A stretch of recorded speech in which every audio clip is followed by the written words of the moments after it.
Good morning, world. It's your boy Jack. I just wanted to check in with you real quick.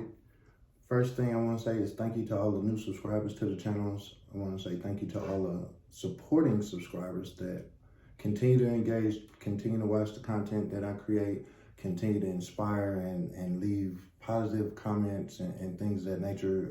You really don't know how much that really means to me.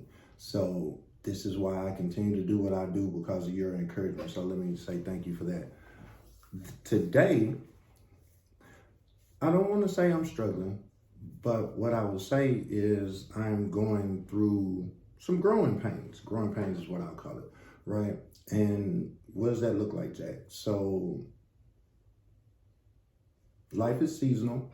So either you're going in a storm, in the midst of a storm, or coming out of a storm. And so right now, I think I'm in the midst of a storm, and so it just feels like life is out of control, and I can't control the narrative, and I don't like the outcome, so I just want to take my ball and go home, right? I just want to quit.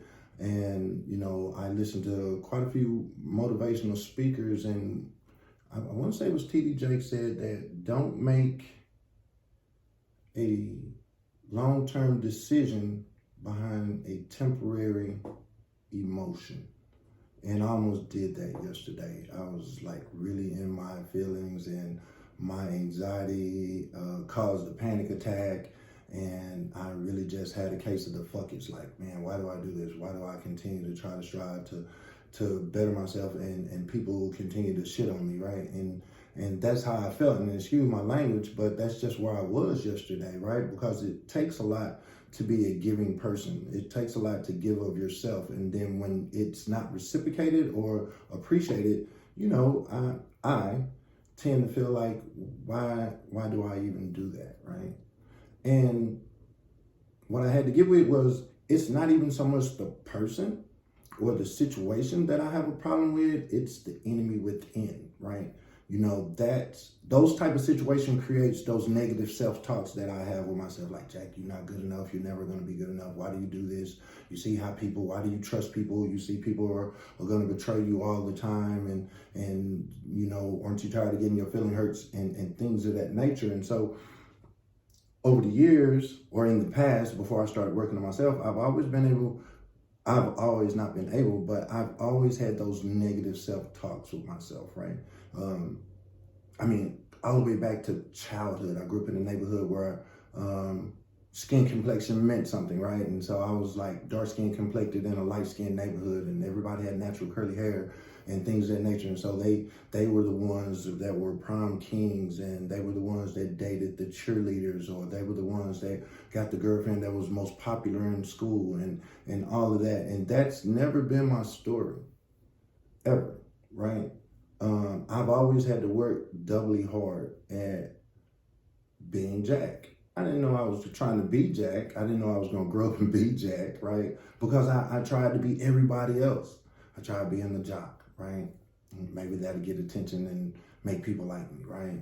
I tried to be a musician, and I said, well, maybe I have a hidden talent that will make the world look at me for who I really am, without me ever having to say or do anything, without ever having to say a word or do anything. Just go up and play my instrument, right? And the world appreciates you. And that wasn't the case either, right? I always wondered about myself, like, why am I not good enough? Like, you know, that's where my abandonment issues stem from. You know, my parents getting out of prison and going separate ways, and allowing me to still be raised by an aunt and an uncle, not knowing then as a kid that they both felt like they made the best decision for me and my upbringing, right? They knew that I would have a quality life if I remained in the house where I was being raised, right? But as a kid, you know, craving your parents is a natural thing, right? You know, that unconditional love that you have for your parent is a natural thing, no matter what they did or what they've done or what they're doing. As a kid, I was always willing to accept their apology, and they didn't even have to apologize. I was just always willing to accept them back. So, you know, just that lack of attention always made me feel like I wasn't good enough. So my message today is based more around on battling the enemy within, right? It starts there.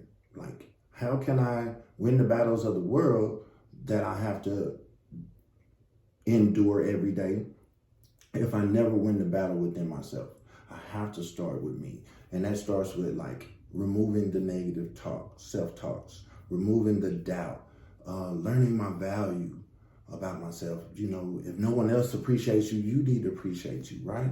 You know, Jack, you're a convicted felon, but you haven't had a felony in over 13 years, right? Jack, you're a high school dropout, but you have an associate's degree now, right? Which is just like a GED in college. But that's an accomplishment for me because I always wanted to be a college student. I always wanted to go to college.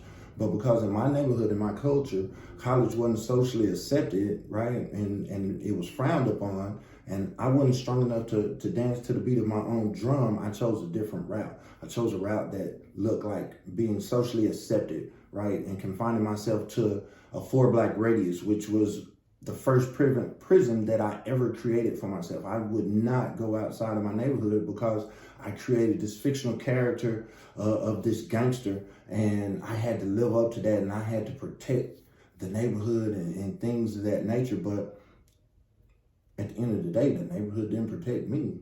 The neighborhood didn't look out for me. The neighborhood didn't appreciate me. When I was incarcerated, nobody wrote me letters. Nobody came to visit. Nobody put money on my books, any of those things, right? You know, and I felt that was like, I laid my life on the line for what I thought was a worthy cause. So if I'm willing to lay my life on the line for namesake of a gang, right? And I endured a lot of pain doing that, right? Well, why can't I be willing to lay my life on the line for the healing of the community, right? Because everybody in the community don't want to be healed. Everybody in the community don't know that there is even a problem. It's not until I allow you guys to speak life into me with your comments where I'm able to have the courage to create content that may possibly help somebody to identify that there may be a problem, to help someone may identify that they may have some mental health challenges or some past trauma that's unresolved. You know, why every time I see this certain section or segment on a show, I have flashbacks from my childhood? That's called unresolved trauma, right? You know, a lot of people get it misconstrued and feel like they've addressed the trauma because they suppressed the trauma. But when certain situations arise, so does that past trauma, if that makes any sense, right? So I can't beat the enemies of my world until I conquer the enemy from within, right? Every day I wake up, it's me versus me, right? And y'all have no idea. It's literally like a whole conversation in my head. It's me versus me. Like, how do you want to dress today? Do you want to be a CEO or do you want to be a thug? Well, I know being a thug is just a defense mechanism so people don't approach me, so people don't have an opportunity where I'm not inviting enough for people to see me for who I really am, right? That's the defense mechanism. You know, isolation, defense mechanism, right? You know, it's easy for me to call myself an introvert, but I hate being indoors, right? It's easy for me to call myself an extrovert, but sometimes I don't feel like dealing with people, right? In the community, but I love helping the people, right? So how can I continue to help the people? I have to continue to help myself. I have to continue to heal myself. You know, today was the first day back in the gym for me for about 2 weeks. I had to take a 2-week break off. I injured myself. I got sick, things of that nature. But that is truly my happy place, right? The weather is getting better. It's getting pretty. It's warming up. And the first thing I start thinking about is like hanging out the lake and picking up my camera and doing some photography. See, all those things are self-healing for me, and they remove those negative self-talks that I have with myself, and it reconfirms or affirms, not confirms, but affirms the value that I have for self today. So I don't know if that made sense to anyone. I hope it did. Feel free to leave a comment. If you're new to this channel and you just like happen to stumble across this video, please subscribe. There's more content to come. Y'all have an awesome rest of your day. Peace.